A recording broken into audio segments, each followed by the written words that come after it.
Zee 24 तास एक पाऊल पुढे। 12वीच्या निकालात घोळ असल्याचा आरोप होतोय, त्यामुळे पेपर्स रिचेकिंग लवकरात लवकर करून देण्याचं आश्वासन पुणे बोर्डाने दिलंय।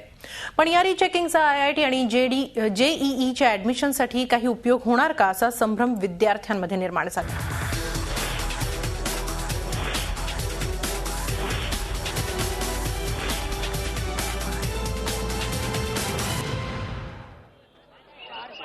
पुण्यातल्या बऱ्याच विद्यार्थ्यांनी 12वी बरोबरच आयआयटी मेन्सची ही परीक्षा दिली।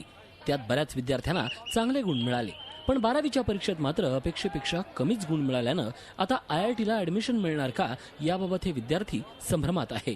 मिळायला 10-15 दिवस जातील फोटोकॉपी मिळायला, त्याच्यानंतर 10 दिवसांनी रिव्हॅल्युएशन होईल आणि जर का मला NITs मध्ये वगैरे ऍडमिशन घ्यायची असेल तर त्यासाठी मला 12चे मार्क्स सबमिट करायचे आहेत आणि आता जे माझे मार्क्स आहेत तेच मला सबमिट करायला लागतील। रिव्हॅल्युएटेड मार्क्स मला नाही करता येणार। रिझल्ट नीट विचार करून रिझल्ट लावायला होता। 4 दिवस उशिरा लागला असता तरी हरकत नव्हती, पण मुलांच्या मानसिकतेवर त्याचा परिणाम झाला तो झाला नसता। असेच घोळ अनेक विद्यार्थ्यांच्या बाबतीत झालेत। फिजिक्समध्ये चांगले मार्क मिळवलेल्या विद्यार्थ्यांना गणितात अतिशय कमी गुण मिळालेत। पुनर्मूल्यांकनासाठी प्रत्येक विषयासाठी तब्बल 400 रुपये मोजावे लागणार आहेत। एवढं करून विद्यार्थ्यांना फक्त 3च विषयांचं मूल्यांकन करता येणार आहे। याबाबत पुणे बोर्डानं लवकरात लवकर पेपर्स रिचेकिंग करून देण्याची ग्वाही दिली आहे। काही विद्यार्थ्यांना मार्क्स कमी मिळाले असतील तर ते मार्क्स कमी मिळण्याचं कारणही आता आपण शोधू शकतो। झेरॉक्स कॉपी घेऊन आपण त्याचं निरसन करू शकतो।